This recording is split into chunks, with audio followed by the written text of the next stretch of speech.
impeachment trial against former President Donald Trump will formally begin today when the articles of impeachment are sent to the Senate. Sky News Washington correspondent Annelise Nielsen joins us live from the Capitol. Annelise, good morning, good afternoon to you. Republicans have negotiated a slight delay, though.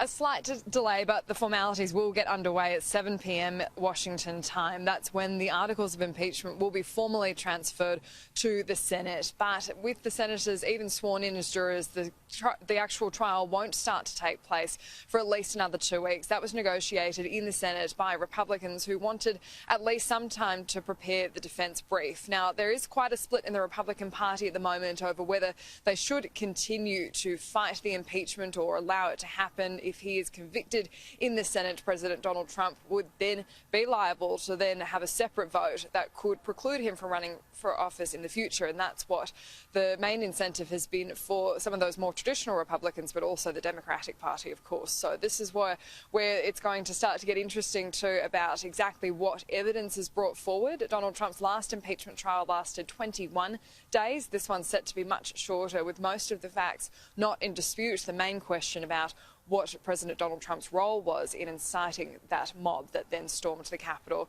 What we have also seen, though, is some movements about the Department of Justice investigating whether there were any attempts to subvert the election result, which was the main charge of President Donald Trump after he lost. They're starting an investigation about whether anyone tried to influence any of their members. And so we could start to see more legal cases now coming to the forefront now that President Joe Biden's been sworn in.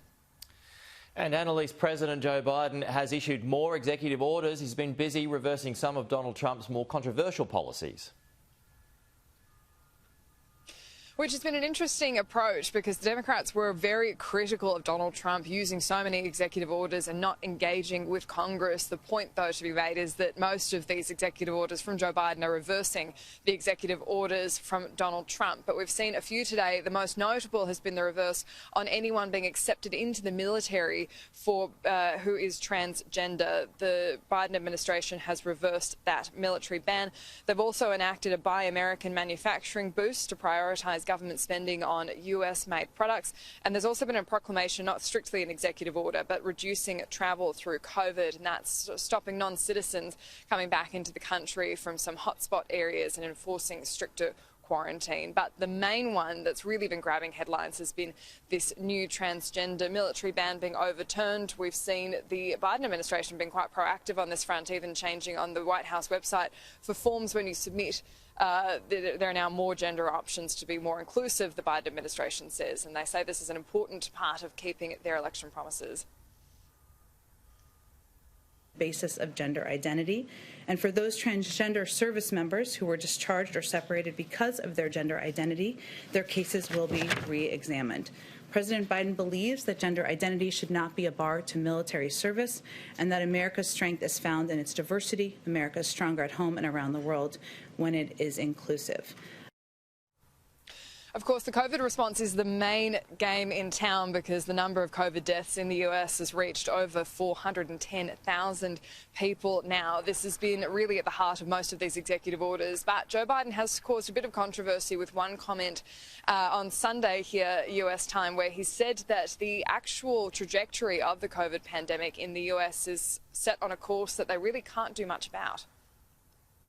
If we fail to act, there will be a wave of evictions and foreclosures in the coming months as this pandemic rages on, because there's nothing we can do to change the trajectory of the pandemic in the next several months.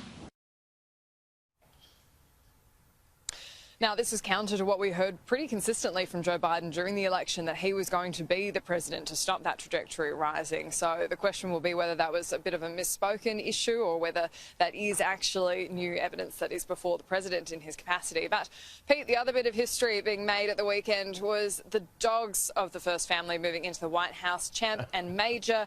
And we've got Major now holding the record for being the first rescue dog to live in the White House. So. Wow.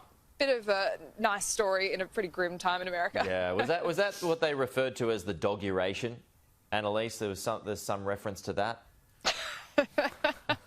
I would never be that corny. I'm sure you dropped that a few times though.